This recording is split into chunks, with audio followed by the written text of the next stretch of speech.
बात चाहे हत्या की हो या अपहरण की या महिलाओं के साथ अपराध की या दहेज के लिए हत्या की, इन मामलों में उत्तर प्रदेश टॉप पर रहा है। जी हाँ, एनसीआरबी जो कि एक सरकारी रिपोर्ट है, एक सरकारी दस्तावेज है, उसके मुताबिक 2023 का डेटा जारी कर दिया गया है।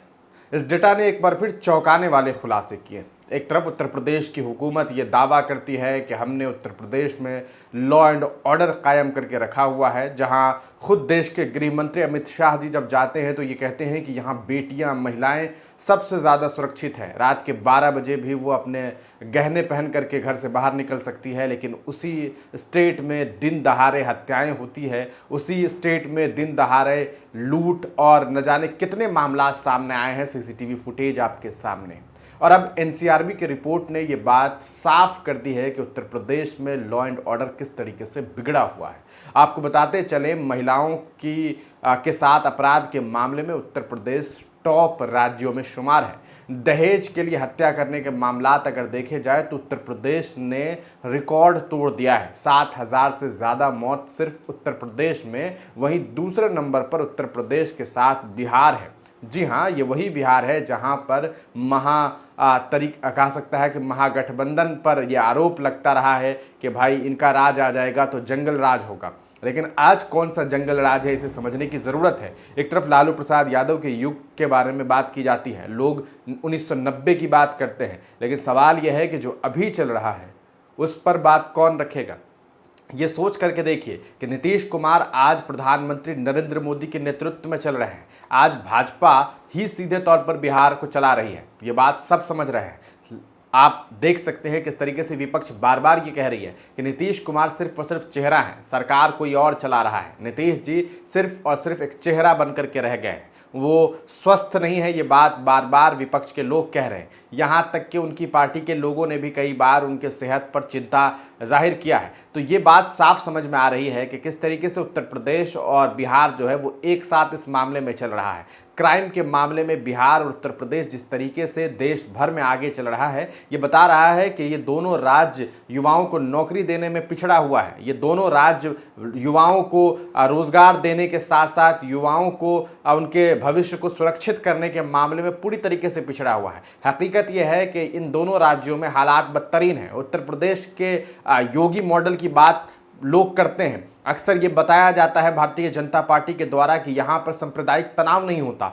हद तो ये हो गया कि गोदी मीडिया में अंजना ओम कश्यप ने ये कह दिया कि वहाँ अभी तक एक दंगे नहीं हुए पिछले कई वर्षों में। ये एक बड़ी चौंकाने वाली बात थी। जिस स्टेट में खुलेआम फतेहपुर में आपने देखा कैसे भीड़ जो है वो गुंडों की तरह पहुंचती है और वहां मकबरे पर हमला कर देती है, उसे तोड़ देती है, उस पर लाठियां बरसाई जाती है, मां बहन की मुसलमानों को गालियां दी जाती है, और आप कहते हैं सांप्रदायिक तनाव नहीं हुआ। ये तो अजीब सी बात है। मतलब मीडिया किस स्तर पर पहुंच गई है, राष्ट्रीय मीडिया जो है, जो नेशनल मीडिया है, उसे समझने की जरूरत है। जो डेटा सामने आया है हम आपको आंकड़े के साथ बताना चाहेंगे। आपको बता दें कि एक खबर प्रकाशित हुई आज एबीपी में। आप देखिए, साफ तौर पे कहा गया कि रिपोर्ट के अनुसार इस अधिनियम के तहत यानी कि दहेज हत्या के मामले में यूपी टॉप पर रहा है और कुल 7,151 मामले सिर्फ उत्तर प्रदेश में हुए हैं। वहीं दूसरे नंबर पर 3,665 मामलों के साथ बिहार जो है फर्स्ट और सेकंड का रैंक जो है बनाए हुआ है। तो ये सोचने वाली बात है।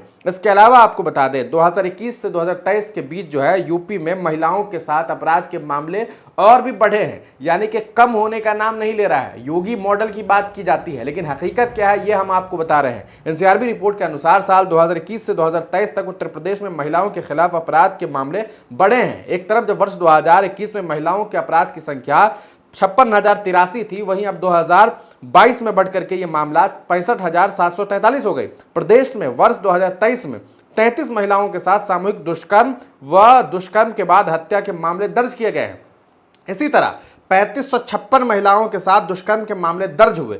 इनमें 301 नाबालिग बच्चियों के साथ बलात्कार के मामले सामने आए हैं। दुष्कर्म के प्रयास के 140 केस भी दर्ज किए गए। तो ये कहानी है उत्तर प्रदेश के। ये योगी मॉडल बताने का प्रयास किया जाता है। ये कहा जाता है कि इस मॉडल को स्थापित करो अन्य राज्यों में। क्या इन तरह के मॉडल को स्थापित किया जा सकता है? आप जरा सोच करके देखिए। ये हालात हैं। भारत में अपराध 2023 एनसीआरबी की रिपोर्ट आई है और उसी रिपोर्ट में यह बड़ा खुलासा हुआ है। रिपोर्ट में कहा गया कि 2023 में दहेज निषेध अधिनियम के तहत 15,489 मामले सामने आए और उसमें 7,000 मामले सिर्फ और सिर्फ उत्तर प्रदेश से। आप सोच करके देखिए कि लगभग आधे मामला यूपी में आ रहे हैं। क्या चल रहा है?